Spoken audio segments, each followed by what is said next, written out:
Thank you for returning again to the second half of the second class of this weekend's teachings on the Darshanopanisad, taught by Dattatreya to his disciple Samkriti. We've been going through many facets of true yoga and pointing mainly to the four yogas as the new discovery of this age by Vivekananda: Raja, Karma, Bhakti, and Jnanam.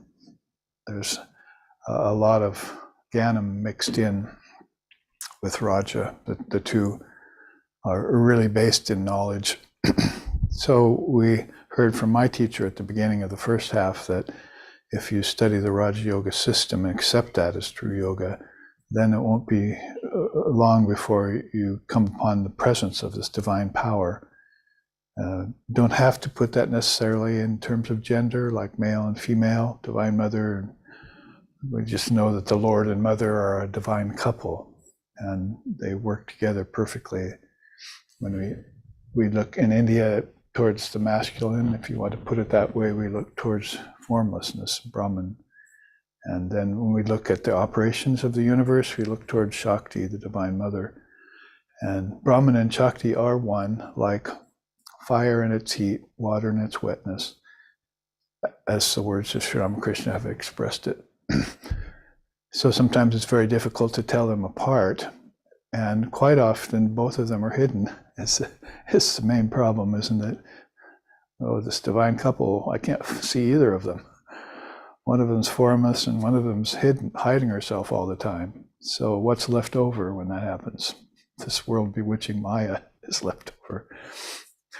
Or this dream of finitude, as our founder has termed it. We hope for the awakening from the dream of finitude for all beings, which we've been calling enlightenment and so forth. So I would say then, if Shakti's hiding and Brahman's formless, then the human being is left in the lurch here. It's up to them to penetrate through, like in a vision like that. Well, there's the five elements. You could put it this way: there's the five elements. They're a kind of covering power. People are getting attracted to them, even though maybe, as we've been saying, they don't really know the essence of the five elements as being back inside of them, in the tanmatras and in the thoughts of the mind. There was a great thought, earth and so forth, and then he came forth with the Lord said, hum and and yum and vam and lam, and this is the way a very simple designation was given to a tattva, to a principle that would call it forth in the mind really quick, just like Om Tat Sat, for instance. Those are all three-letter words. So the whole thing is based on a very simple principles known to all. Once they come out here, the covering power attends them, and then, like I say, if Shakti's hiding, playing hide and seek, and Brahman is formless, or Shiva is formless too, then it's up to you, the being who has Shiva and Shakti within them, to think that way, and then use your penetrating power to pierce through all false superimpositions, all coverings, all conditionings, all modifications, called by different ways in these different philosophies. Mental modifications, if you want, that eventually then will form samskaras and karmas, which exacerbate the problem, so that you're working on the outer, trying to work your way in, and you've got all these layers to go through first before you can even get close to the essence. And Sri Ramakrishna put that very simply. He said, pile of books, you want the one on the bottom. Damn, there's a nice three-letter word for you, like up the river there. So you have to take all the rest of them off the top to get to the bottom. So hopefully you won't end up in that position. For instance, you could say with these revealed scriptures, you just keep keep Dattatreya's scriptures and Ashravaka's Samhita and Avatut scriptures and so forth on the top all the time. He's kind of got the thing down, you know, so how to get to the truth quickly and swiftly in case my mind forgets, or there are little lapses in the continuity of awareness because of the covering power, and particularly people en masse accepting the covering power as being the natural way of things. They're almost kind of admitting that, so they're not blaming you in a sense. You know, the covering power is there in form. That's what form is covering power. That should be an innuendo or intimation that you can see what's behind it, or should try and see what's behind it. And if you do that with objects, then you're a scientist. But if you do that with origins, you're a seer. Until you find out that everything's unoriginated, that's the real beauty of it. It's just like what we were looking at. Go back to, you see the light of Brahman and beyond waking, dreaming, and deep sleep, and you realize that you've been in a dream for countless incarnations, maybe. And in one incarnation, you awoke, and then you became the witness of it all, and you knew everything. And everything that went before in many incarnations, in many cycles, in many yugas and so forth was just like the dream, like it never happened. It's because time's not real, it's illusory. And the finite never, the unreal never is. The real never ceases to be. Oma sat vijite bhavo na bhavo vijite sataha, Krishna says in the Gita. So the unreal just never is, so it can't take time. The cycles were just like a dream that went when you woke up, and the dream maybe was 15 seconds, maybe it was an hour, or maybe it reoccurred to you in phases throughout 8 hours of sleep. It kept coming back at you, and you didn't ever quite wake up from it. So all of these things have to become hints to the striving soul, you know, to help waken up to your true nature, which they call vilapya shantim. It's eternally peaceful, and param, supreme, bhajasva, bliss. That's your true nature. And until you feel that and see that, then Dattatreya says to Samkriti, till you see or feel those signs, keep practicing. And in order to make it, because I took up so much time on the sort of review and comment on what went yesterday, if we want to make it to the end of this Upanishad, which is just 2 more very long slokas, then we have to take up these upper limbs. So for that, we'll go back to our original chart, and take it up from there. As we went as far as Pratyahara and Dharana, we took a detour over here. I'm in amazement to find out 5 different kinds of dharanas. And I don't know if I talked very much about this other kind of dharana, but we were talking about it after the puja last night while we were partaking of sacred prasad from the puja. And I can reread that to you.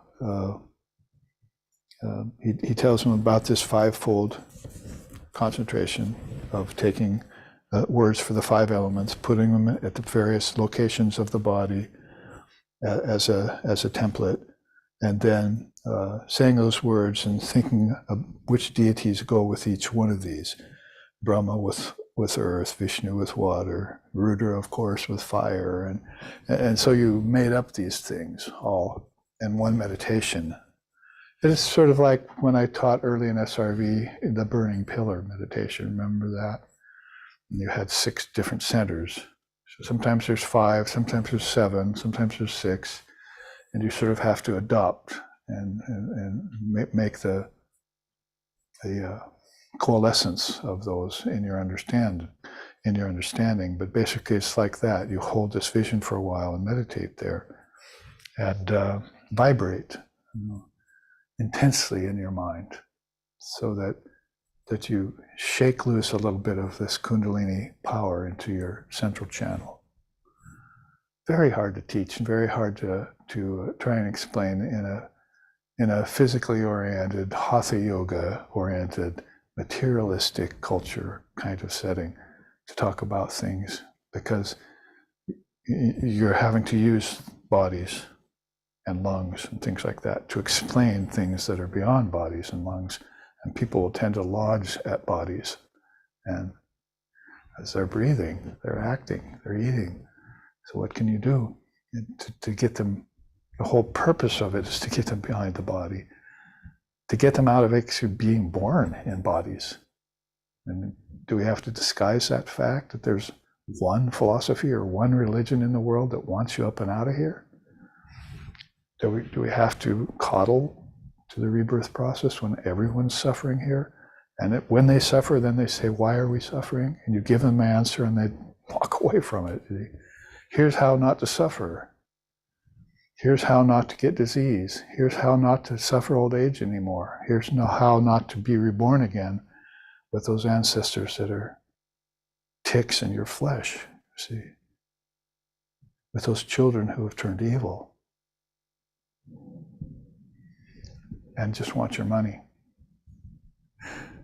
So we step forward and just broadcast it out in both yoga and Vedanta. We have to say that at least the possibility for you to get beyond these things is there for you.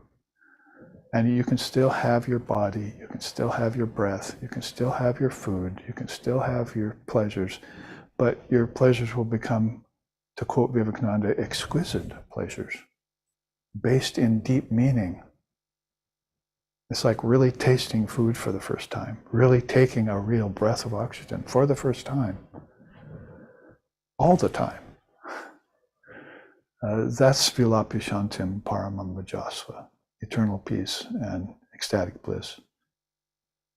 They dissolve everything back into Brahman.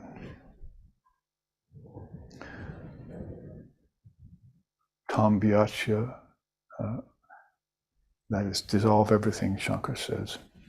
Nyachatmani tam nyacha, Buddha diyam yacha cha buddhi sakshini. So the body, the breath, the intelligence, buddhi, and back into the Atman. Buddha diyam yacha cha buddhi sakshini. Sakshini means to witness. So this was what he got given when he got to the limb of sixth limb of Dharana. It's fivefold. And then it says, hey, Samkriti. That's actually a word in India. You hear it in their songs. Hey. It's not quite the same way we would say hey, like hey you, But hey, Samkriti means I want to get your attention here to what I'm about to say. So he says that there's another kind of concentration, a second kind, other than these five, which are one, which I want to tell you about. And that's what you do when you take this Jivatma, you consider yourself, and think of Lord Shiva, who rules over everything. So it's a very nice image there that we have to go with this. And suppress all other gods, like all deities which you were meditating on here, take them back into their source, dissolve them back into their source, and just keep the Lord Shiva there, who rules over all things on this world. And make sure that these gods go back to their sources. You put them back where they came from. Lord Brahma, the Trinity, you put them back to their sources. And then you put in their place what's avyakta, which is not clear and not seen.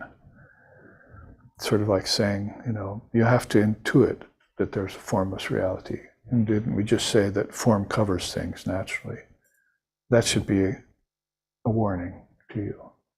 I was born in a world of false coverings, you see, a world of coverings. That's what form is. If you could take the word form and think, how do I define form? How do I think about it? It congealed with the five elements, and as it did, it lied to you, that the essence of everything is formlessness, but I'm going to assume a form.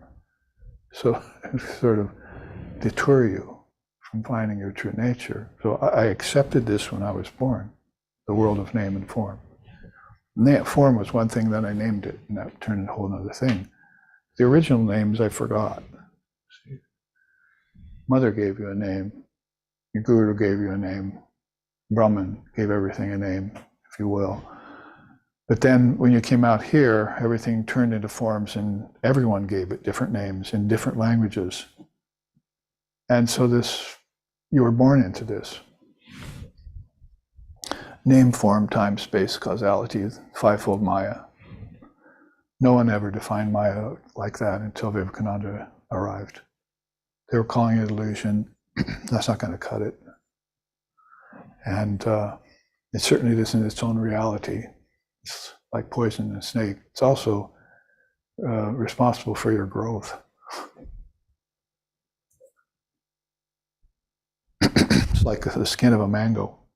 You don't eat it, but it helps the mango ripen. So Maya is there doing all of this for us. Another word for that's nature or prakriti. It's a little bit different connotation, but they often make those two words up. So when you do this, replace formlessness. It's like saying, okay, all the deities are now understood, they're absorbed, they're held, they're not forgotten. Now place avyaktam there. Everything that's not seen, not heard, not smelled, not touched, not deified. And hold that for a while. Because that's the root cause inside of every soul. And as you do this, then instead of Lam, Tam, Ram, Vam, Yam, instead of those, chant the pranava. What's the pranava? Om. So the three-letter word of all three-letter words replaces all the elements, because that's where they came from. Everything came from the word. In the beginning was the word was with the Lord, the word was the Lord. And merge them all into your soul, into the Atman. Merge them all into your soul. So now you're taking form and merging it into formlessness. Then you're taking the idea of form and formlessness and merging both of those back into you, your indivisible self, which both holds form and formlessness, but which is also beyond the duality of form and formlessness. So you went to Sri Ramakrishna and you said, is God with form or is it beyond form? Because you were thinking deeper than most people. And Sri Ramakrishna said to you, God is with form and God is beyond form, both. But it's also beyond form and formlessness too. That's where Sri Ramakrishna would come forth with a teaching like this for a question as astute and deep as that, with a final solution and answer. That you don't want to get caught up in even the subtlest of dualities that would cause thinking, right? Vibration. The vibration of the mind, as we go back to that chart again, vibration of the mind is causing worlds. It's called, when worlds come, you've got problems and solutions, and so you're busy with those. So this has to be mentioned here, and it segued down into this major problem of rebirth here. So basically, this is just an image without anything that can just be commented to, that beings are coming and going constantly, as Krishna says in the Gita. Paths of the sun, path of the moon. I created these two paths in the beginning of cycles of time in Mahapralaya. And so by some, souls come and then they return to earth, and by the sunlit path they go never to return again. So this is good news that there's a path of the sun of light in which you merge into Brahman, which was just being described to you up here, right? So otherwise you're in this kind of, death and Mother Earth, are in cahoots here.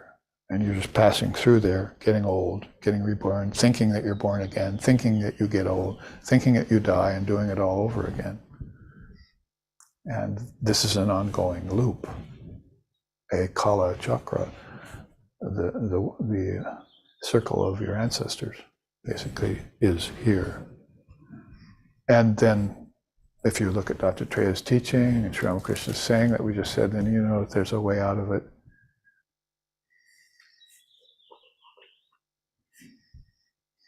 There's a way up and out of Maya and a name, form, time, space, causality, i.e. suffering and the six transformations, birth, growth, disease, old age, decay, and death. There's a way up and out of that cycle, or you can keep on experiencing it. Because as you experience those things in suffering, you're also getting pleasure. So that's up to you when the soul matures and is through with that. Sri Ramakrishna has put it simply, when the child wants its mother and she's busy, she gives it a red toy. And then it plays with it a while, gets tired of it, throws it away and starts screaming for her, and she has to come back again. So this is how Sri Ramakrishna described this world, a red toy that people are constantly teething on, playing with. But they will get tired of it at one time. It's called world weariness. So now he says, I will tell you about Dhyan, seventh limb, meditation, which destroys all sorrows.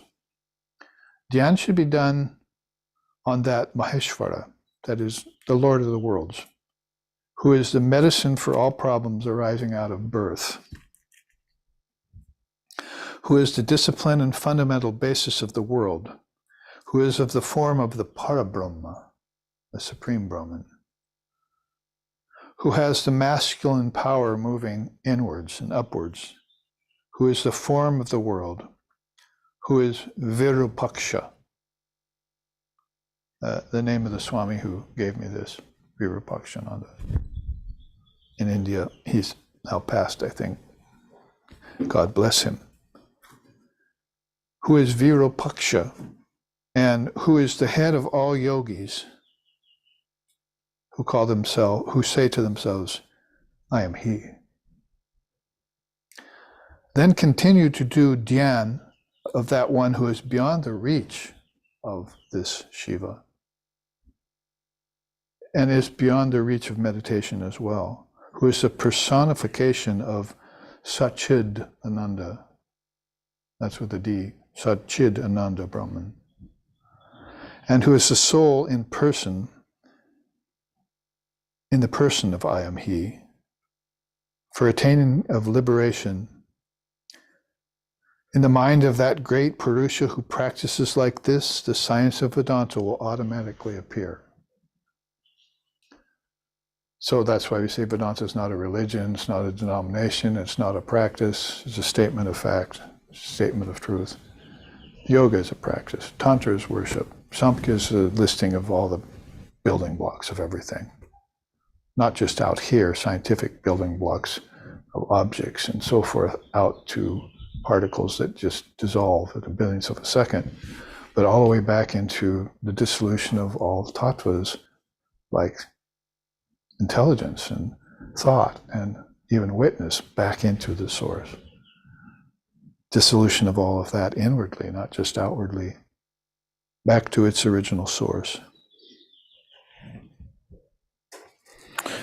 Adihi sa samyoga nimitta hetu parastri kalita kalapi jistaha, the three phases of time, all of that get dissolved back into you. When you meditate upon yourself as seated in your own heart, But then he says beyond that is this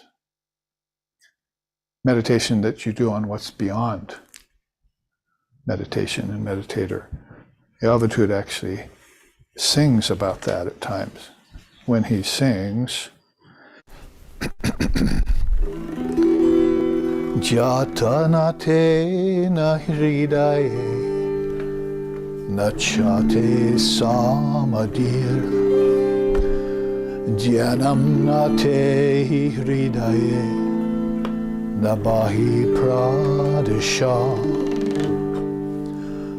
Jayam nacheti hridaye nahi vastu kalo Jnanamritam samarasam gaganopamoham Jnanamritam samarasam gaganopamoham. Avatud sings in his penultimate verse of 40 verses. Without a doubt, there is not one iota of blinding attachment in you. There is not even a hint of actual desire in you. Non-duality is your true nature. You are pure existence, wisdom, and bliss, as boundless as the sky and infinite like space. Further, there is no separate space inside or out in your Atman. So how can there be a place to meditate, or a meditator striving to go within? No form can be where no space exists. So who is it that you are trying so hard to see? You are just pure existence, pure knowledge, and pure bliss, boundless as the sky. Sky, infinite like space. So as you go within, then, this meditator beyond all meditation, this is what the Avatud is trying to say there. There's a meditation with form, and then there's a meditation beyond form, and then there's a meditation beyond form and formlessness both.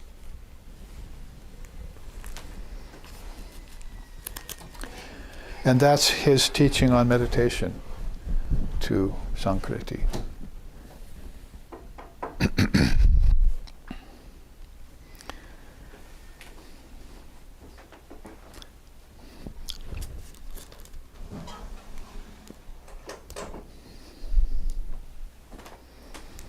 Five kinds of concentration then, but actually kind of two kinds of meditation, right? Form and formlessness.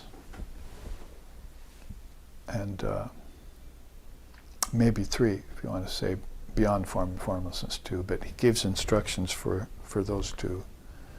Maheshvara, the Lord of the universe, this is prior to Buddha, prior to Jesus, prior to Ramakrishna and so forth. So Lord Shiva was who you would put there.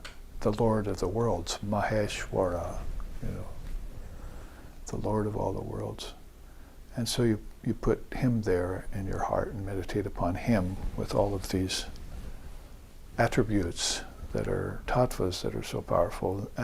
And then when you've got that, then it's sort of like we do today, meditating on Sri Ramakrishna with the mantra my Guru gave me, envisioning him in the shrine of the heart, holding energy in the head, as Krishna says in the Gita about how to meditate. And then at one time, your Guru told you, okay, now put down the beads and just let that slip into formlessness. Let that slip into the deities all dissolving back into you. Then meditate upon thine own self seated in your heart as the Lord. That's all goes back to you, into you, from which it came. Whether you say it came from an illumined state or it came from an unillumined state, it all came from you. In the latter, it came for you in a misdirected way, but the former, it came for you in perfection, you see. And that was up to you when you fell into this body and into this world. And you need to seek a teacher right away then. Even illumined souls get initiation, mantra diksha, right away as soon as they arrive here. Isn't Samkriti, a perfected yogi, going to a teacher, Dattatreya, even at that level of understanding? Didn't Sri Ramakrishna, the avatar of this age, take several teachers? Didn't Shankara have Gaudapada and Govindapada to go to? So this isn't a, well, except for here, it's a matter of arrogance. But this isn't a matter of pride or non-pride or humility. It's a matter of what you do when you come to a place like this, where everything's covered. First thing you should see when you find yourself in the womb is, I'm being covered by the womb. That's what Krishna says in the Gita. Like the embryo covered by a womb, like fire covered by smoke. You're born into this world of coverings. The whole thing's veiled to you. The whole truth is veiled to you when you come to the Burloka. And heaven is not much better. That is Bur, Bhuva, Swaha. Until you can sit like this, breathe and concentrate, then you'll master the three worlds. And they'll be in you. You won't be in them. Remember when we studied that, Tripura Upanishad, how you go to 3 different worlds of the goddess when you take initiation. As soon as the guru, up the street, at the local ashram, where you grew up, gives you the guru, gives you the mantra, the world is gone for you. Again, it may take a while for you to understand this and the mind to catch up, because the mind is the fastest of all things, thought. Faster than light, faster than sound, so-called, but she, the Shakti, is faster than the fastest. So she outstrips all that runs, Upanishad says. Outstrips all that runs, like your thought. So, quick review in our time as it lapses. Basically 5 kinds of concentration, 2 kinds of meditation here in Dattatreya's teachings. And you can see how these have come to you in teachings over the last 30 years with SRV. That I did put forth a chart very early on about the 2 types of meditation and the 5 forms. 8 forms actually it was, isn't it? Yeah, so the 2 types divides it into form and formlessness. And then the last divides it into those different stages of meditation. So this is all coming to you from the seers of India, from their teachings. And now you may find the source of them as you go on studying and look at them in their original. And see how long-lived and how straight to the point this truth is that we're calling Vedanta today. So what about Samadhi then? That's the last sloka here. Now I will tell you about Samadhi. The deep meditative state. So you say meditation, as far as you're concerned, is a practice still. But there's a state that should come from, actually, several states, different kinds of samadhis, if you look at the Father of Yoga's teachings. The one unseated one, which more resembles this, right? And then the seated ones, which more resembles this. So you can see how Patanjali is picking up on great seers like Dattatreya. And everything's corroborated from age to age, from seer to seer, from avatar to avatar. And this is how India has stayed at the top of all philosophical and religious teachings and kept their realizations and insights for time out of mind. I mean, because if you want to assign it to the time, they didn't. They proved time was illusory. So they're not going to be arguing with you about whose religion's older. You can be older if you want. We're timeless. And just read Gaudapada to understand that. And we're all unoriginated too. Nothing, you can't put a date on this. Can't stamp it on it like some goods on a shelf of a marketplace.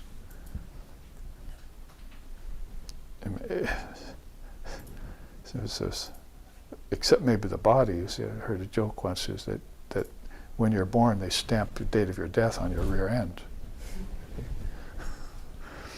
It's where nobody can see it. So nobody believes they're going to die. Oh, meditation is like looking in a mirror, standing backwards.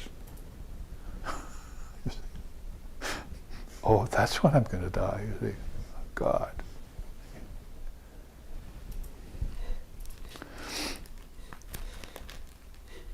But anything that has a stamp on it, then you want to reject, you want to renounce. I'm not that. Can't be time dated, can't be named, can't be formed. Nature couldn't form me. There's an Upanishad to Sri Ramakrishna where that's said. Time could not form him. Nature could not form him. So the avatars is like that. So barely associated with the body and this body-oriented world of people that they just almost walk on water. They just almost float across the ground. Their minds have lifted them up. Like Sri Ramakrishna saying, Swami Vivekananda's eyes are always like looking beyond the world, like a mother bird hatching its eggs, just like hair tousled, clothes unironed, just looking at Brahman, that beautiful light that's coming off of his own self, finding it within the self. So I will tell you about samadhi, that deep meditative state, which destroys the ills of birth and death. Interesting, I think, that when he talked about meditation back there, he says this will destroy the problems of life. But now, in samadhi, this is going to destroy the ills of birth and death, both. Not just life, but birth and death too. Samadhi is that state in which there is knowledge that the Jivatman and the Paramatman are one. So the line of demarcation between God and mankind disappears. Maya matramidam dvaita dvaita paramataha. You become an Advaitist, which is another evolute or offshoot or result of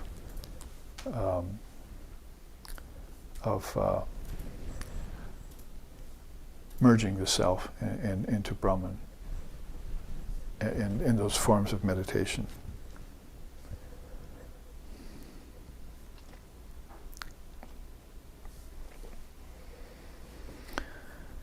Atman is filled all over, forever, and does not have any motion or any stain. So again, yo brahmanan vidadati purvam, yo by vedanta prahino hitasmai. Brahman is simply pafaft. See? Partless, formless, actionless, and divine. Pafaft. So think about it. No parts, indivisible, can't be formed, boundless, actionless, doesn't engage in motion because that's where karma happens.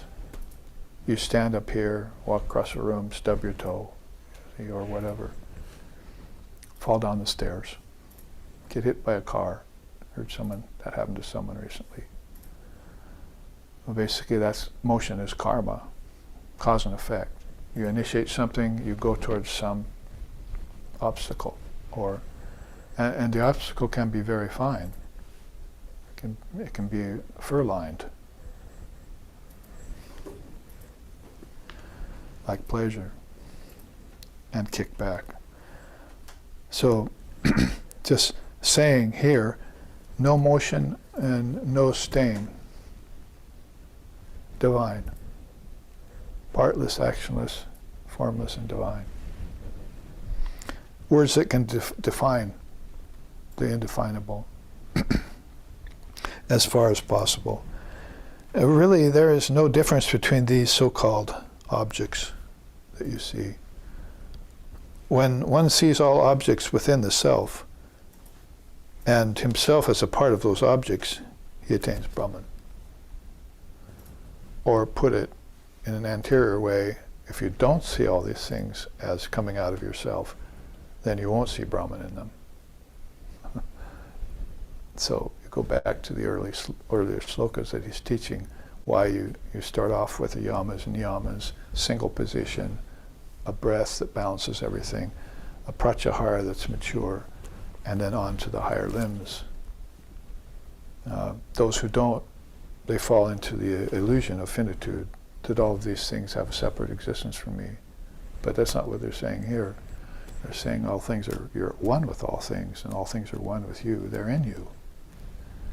It doesn't mean that you're a material object. It means that material objects have come out of the thinking process of your mind, and your mind exists in your deep sleep state, and in your dreaming state, and in your waking state. And when you turn it on, it vibrates and it produces worlds. When you turn it off, you go into deep sleep. This is all going on inside of you, inside of the Jivatman. Well, but you have to know that it's one with the Paramatman. Nothing can happen without that presence of the Shakti of Brahman.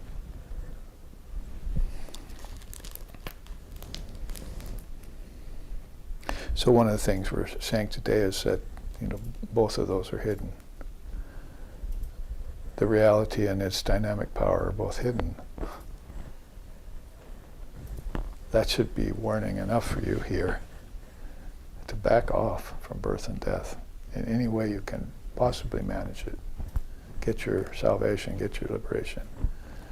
Because you're not seeing anything here unless you do this practice directed by an illumined soul that will penetrate through and show you this truth of samadhi. That you can actually have samadhi and see this.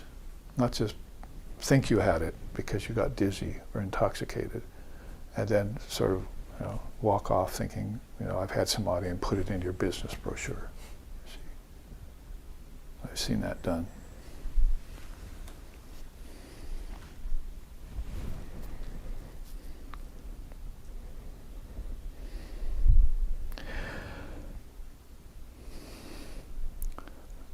When one drowns oneself in samadhi, we think of Sri Ramakrishna here, and does not see the different objects as different, then that one attains the single aim of liberation. When that illumined one sees only the true soul, and the entire world appears as an illusion, then that one is cured of all sorrows and transcends birth and death. And Dattatreya went into it, and Samkriti sat there with him. And the last thing he heard was, thus advised, this is by the witness onlooker, thus advised Lord Dattatreya advised the sage Samkriti, who immediately lost all the remaining fear and attained to the blissful state, realizing that it was deep within his own self. So it became just like his teacher, self-realized, and contemplated it within the self. That is had samadhi. The only place it can really happen is of this ultimate kind, where you get liberation. There are samadhis which you can have exquisite pleasure with objects, and as Patanjali is using as a concession later in the Raja Yoga teachings, and seated samadhis are called. Samadhi of a more mature ego, if you like, that likes visions of God. She likes this very much. There are whole sampradayas and lineages based upon we don't want formlessness. We just want form. Nobody dares to speak that word of God. Maybe for fear of actually it occur to them. In the same way they run away with death, which is a kind of formlessness, they run away also from Brahman, which is supreme formlessness. But they'll run towards form. And that will become their ideal. So with this form that gives Kaivalya, that gives liberation, it gives samadhi, nirvikalpa, nirvana, and so forth, then that puts to end all the problems of life, of birth and of death, and brings about this final realization that all this is Brahman. I have finally seen, O Lord, all that exists art thou. From the life heavens to the earth, all the way to the highest Brahman, all that exists art thou.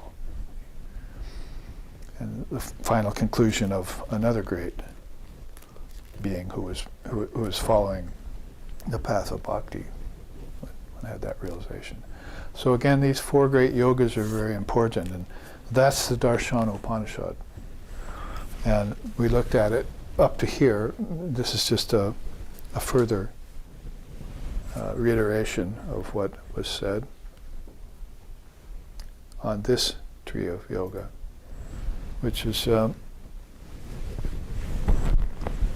much like another tree of yoga that we looked at some months ago. So the key points here about meditation.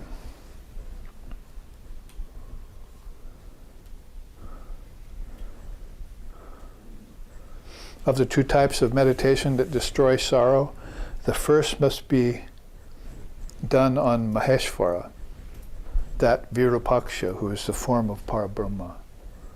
Then continue on to meditate on that one who is beyond meditation. That's coalescing these longer slokas into the essence of what Dattatreya is telling Samkriti about meditation. And then about samadhi,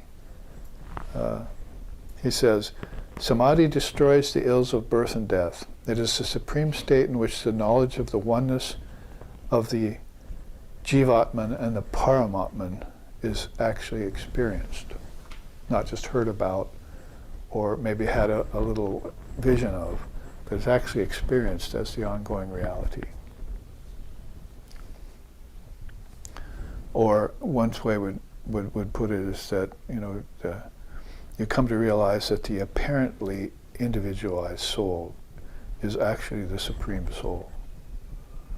So you put the word apparently in there is because everything's making it seem that way, as long as you don't have that unified vision, which begins to occur here,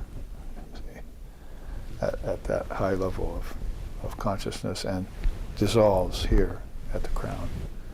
That's why these systems of Kundalini yoga and even the eight-limbed yoga and others have come out and up from the teachings of the ancient rishis of India, the seers of the Vedas and the Upanishads.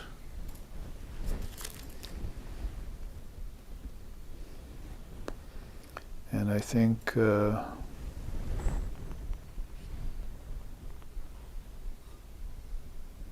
this quote is just the last sloka. Now in the remaining time, as a comparison to that tree, let's look at this tree that we studied some time ago,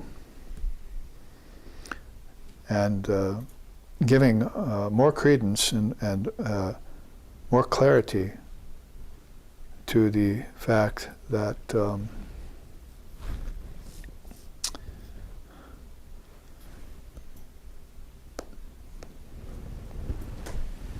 that the seers place most of the accent on this Manipura chakra, if you want to call it Kundalini speak.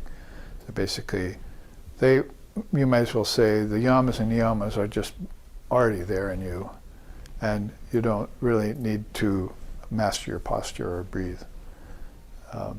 That's where many of these great souls who aren't again being mentioned by those who are focused on those limbs of hatha and asana and pranayama, then these souls sort of fade to the background. But these are the very souls that you're courting relationship with, that you're trying to gain holy company with, so that you can go beyond things that have to do with physical matters only. That is, with body and breath. Because Brahman is not a physical object, it's not matter, it's not energy, and it's not thought. But thought, and particularly intelligent thought, is the closest thing to it. As Vivekananda said so nicely, intelligence is the first compound of consciousness. So if you want to look at it, he was trying to appeal to our intellects, the scientists, back in the 1800s when he first came here, because we were beginning. Nikola Tesla was on the scene, World's Fair was on the scene, and all these things. He went to that, and so he was seeing these people who were like really electric lights, could light up whole cities and all this, things that we just take for granted now. Again, there's not knowing the real nature of fire or light, but you just see the effects of it and you get sort of hypnotized by it and take it for granted. But Vivekananda was coming amongst us then and saying things like that, and putting it in scientific terms for us, so that we would understand that there are souls about who are still seeing the causes of all these effects, and had also seen beyond cause to another cause that was deeper, to another cause to that, Satkaryavada style. That great path that of Samkhya, which is so much resembles Advaita Vedanta. Of all the paths in India, it's kind of ironic that Samkhya and Vedanta are that so much in agreement with each other that it even seems to agree with Advaita Vedanta to explain the presence of things like Maya, or to explain the inexplicable. But you remember here, and this is just going to be very quick, I'm not going to take a lot of time on it, is that in the terms of the Amrita Bindu Upanishad, let's see, is that up top? Amrita Nada Upanishad, the limbs of yoga are control of the breath, contemplation of the Vedas, subjugation of the senses, concentration on reality after detaching from their unreal, meditation upon the Atman, and the samadhi of merging into Brahman. These are said to be the 6 parts of yoga. So Amrita Nada Upanishad, with its rishi, is one reducing it down to what's called Sadanga Yoga. So Sadanga Yoga Natu Naiva Shuddham, Guru Padesha Natu Naiva Shuddham, Mano Vinasha Natu Naiva Shuddham, the Avadhut says. This means that you cannot get liberation just merely by sitting and breathing. You can't get realization simply by quelling your thoughts and sitting silent for a while. And you can't get it by bowing at the Guru's feet, because you already have it. It's already yours. So there's this effortless Vedantic practice that happens up here to remove the veils of your thinking. If you have to go back and purify the body and senses along the way, it'll become clear that you have to do that as you put your mind in the right asana. So what's much more important than the body's positions is the mental positions that you assume, because those can immediately clarify. And those can immediately clear the field of obstacles that you would have had to taken a pick and shovel and dug at for years. So the change of mind, the change of perspective, the way they teach, and you can see they're doing that here with Sadanga Yoga. It must have been that later on, in Patanjali's age, which was later, beings were falling. I mean, this is all happening in India, so as the Kali Yuga was going on, beings were falling. Oh, I better reiterate for them again the old teachings of the 5 yamas and niyamas, so let's make it Ashtanga. So as to accommodate the age and to the level of people's understanding and their abilities from age to age, they will teach and accent different limbs. And that's one thing to look at here. So probably 2 surprises here then. First, you start with pranayama. Yamas, niyamas, asana, not even mentioned. Second surprise, tarka. That you have to put in this analytical thinking into the process. Early in the game,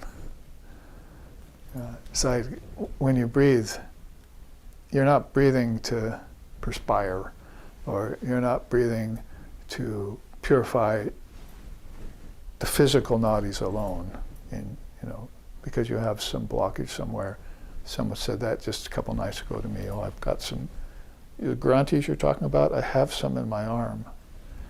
And I just immediately said, those are found. You can get rid of those by getting rid of the granthis in your mind. You can heal yourself. If you want to put it in bhakti yoga terms, that's what faith healing is all about, is the belief in your mind that you can heal your own body. And that's just the tip of the iceberg. If you go back into the mind, you'll find the causes for all sorts of problems that you don't need to labor over anymore. You can clear the field like that. It's like a reset button, a refresh you see on your computer. So Tarka was put there. Let's see what it says about it. Via Tarka, everything becomes equal.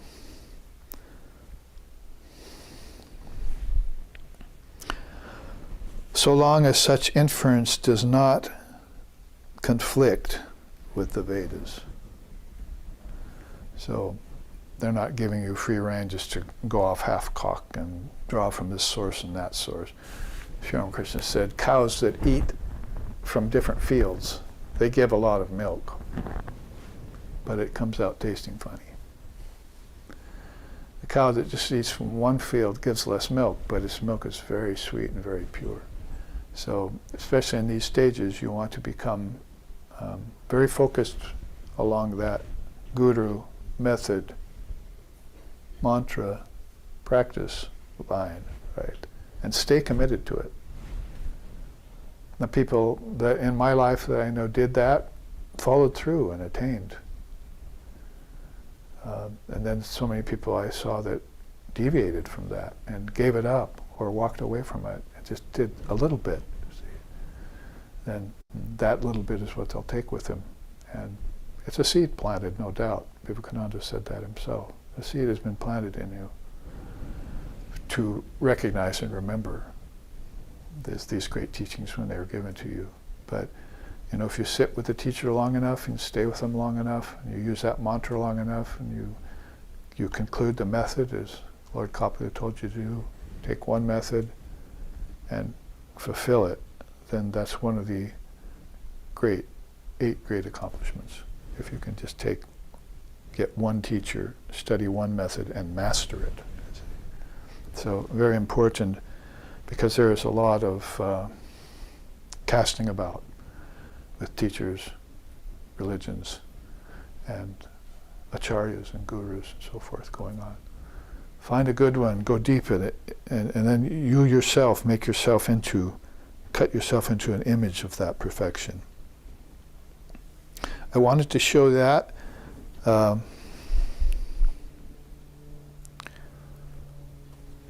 as just a reminder that we went through this some time ago, and that those 2 surprises are there. Basically, 6th limb, what's not there anymore? But then what is added in there to take over, say, Swadhyaya and the Niyamas, which is very important. Well, there's Tarka there.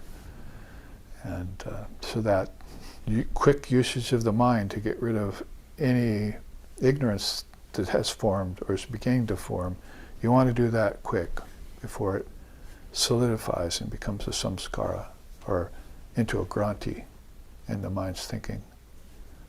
Bhranti Darshana was called later by Father of Yoga.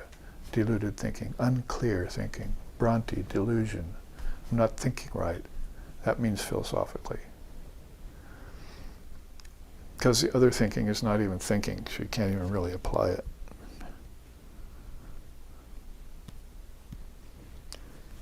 And in the time remaining, I also wanted to then refer to another chart that is very helpful. And this is pretty much from your own teacher, sitting here before you, a commentary I did on these Upanishads that are talking about Siddhanga Yoga.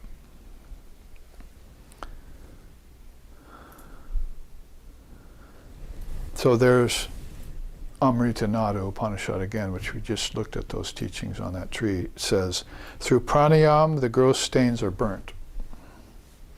Through pratyahara, all limiting conditions are dissolved. Through dharana, past transgressions are removed. Through dhyan, worldly qualities are destroyed. Through samadhi comes the bliss of everything being rendered equal. Beautiful, isn't it? If you could take 6 ashtanga reduced to sadanga and put them in one sentence like that, so that this is, when you look at, after your practice, and you look at each of those limbs and say, is that what it accomplished for me? Then it was done rightly. And then you're a Samkriti, and you can go to Dattatreya to get further clarification, you see, or to get samadhi, because does samadhi come about through effort? Or is that granted by this Devatma Shakti, by this Divine Mother? Because, you know, Sri Ramakrishna said there's this hospital of the world, and you can't get out of it till the doctor signs your release, right? I'll keep you in there. So the hospital of the world, I made a whole chart on that, whole hospital with the emergency sign and everything, and the different floors where all these different problems that we have. And somewhere up at the top, there's a room up there with the doctor signs release forms, you see. So that's this Divine Mother of the Universe. She'll release you from having to be reborn again, particularly in ignorance. I mean, because if you're born in enlightenment, you're not born. That probably doesn't get said enough, and it's difficult to understand. That's the Advaitic truth. Is that when a realized soul takes a body, is not being born. And when it leaves a body, it's not dying, because it's the soul, and it knows it's the soul. So it's not like other people who are thinking these things are real. It knows these are not real. These are dreams they're having. From dreams awake, from bonds be free. Know the truth, thou art he, thou art she. Men are just Shiva walking around on 2 legs. Women are just Shakti walking around on 2 legs. Get together and help each other out of this condition of ignorance that's beginning to form, and will form in your children, or will form as your children if you're not careful. So, and we didn't have, it's not in Footfalls, the book, you know, that we put out, some of these later charts that we did seminars on and so forth. So I like to recall them to you in these classes, especially this works nicely because we found these 4 Upanishads basically, just like we found 7 with Divine Mother in them. We've now found 4 with this Sadanga Yoga idea. And a few of those are trimming off 2 of the chakras too. It's 5 chakras, starting with here. So why is this? I mean, did they add these on later because people started falling into ignorance? Because of the passage of ages from Satya to Dvapara to Treta to Kali? Or did they do this as a concession for people to remember things that tend to go away over the passage of time? Or were they just, in those ages, they were just so naturally illumined? It wasn't like, does God exist or does God not exist? It was like, God is existence, and that was accepted. You know, it didn't need to be meditated on or create some sort of visualization for it and then make some sort of effort towards it. It was like, this was the way it is. So you have slokas in the Upanishads ending like that. Yata vacha nivartante aprapya manasa saha ananda brahmana vidvan na bibeti kutaschanveti. And so it is. It says, in other words, that Brahman, the mind falls back, unable to express it, and unable to conceive of it. And words fall away, the tongue stops, unable to express it. But that one who realizes it has all their fear and doubts removed forever. Thus Dattatreya told Samkriti, who finally lost all his fear and attained the blissful state of samadhi. And so it is. So that so it is seems, when we're reading it after the fact, seems like it's something that was attained over a long time. But back then it was just the truth. And they were living in it, and it was the present moment. And time paid no never mind to it, you see. People paid no never mind to it. They allowed themselves to fall asleep to this truth. And then all bad dreams came forth from that. This would have been nice to go through, but maybe we can start off next visit here, hopefully, Mother willing, that it will happen, and we will take up another one of these beautiful Upanishads that are shorter. When I'm going through the 108, I'm beginning to lose track, or it's hard to find Upanishads that are short enough to teach in a weekend. So I hope you're appreciating that this was 7 very long slokas of 8 limbs of yoga, plus an introduction. And that was presented to you in 6 hours. So it's going to be up to you, again, to go back and watch this. I think you can you see yesterday's classes yet if you go up online? And click the live button. Click the live button on our website? No, our YouTube channel. Our YouTube channel. Click the live button and you can actually look back on these quickly rather than wait for them to be put out later. So anyway, that's what's happening with Upanishads like the Amrita Nada, the Amrita Bindu, last visit here 3 months ago, the Rudra Hridaya Upanishad, and the Dattatreya Upanishad. Might as well call it that, but the Darshana Upanishad. That's what we're doing. I'm running out of shorter ones, so I'll try next time we visit here to have another one that we can study, because 6 hours is a good amount of time for the people of today to put on something like this, an ancient scripture, and you can get a lot out of it, and then hopefully you can sit with that for a long time. So this Upanishad starts with and ends with a peace chant. Let's end this class with that same peace chant. Om apiyantu mamangani vak pranaschakshu shotamatra balamindriyani chasarvani sarvam brahma upanishadam mahabrahma nirakuryam mama brahma nirakarara nirakara namastva nirakaranam meastu yada tadatmani nirati ya upanishatsu dharmaste mai shantu te mai shantu om shantihi shantihi shantihi. May our bodies experience perfect health. May our life force flow unimpeded. May our minds expand in their capacity to know Brahman. For the Upanishads tell us and declare that all existence is Brahman. Therefore, may we never deny Brahman. May Brahman never deny us. May there be no rejection of Brahman ever by us. We are dedicated to the realization of the Atman, the indivisible self within. May all the divine qualities cited by the rishis in the Upanishads then also manifest and express themselves through us. Om, peace, peace, peace. Peace be unto us, peace be unto all. Om Hari Om, Hari Om, Hari Om Tat Sat.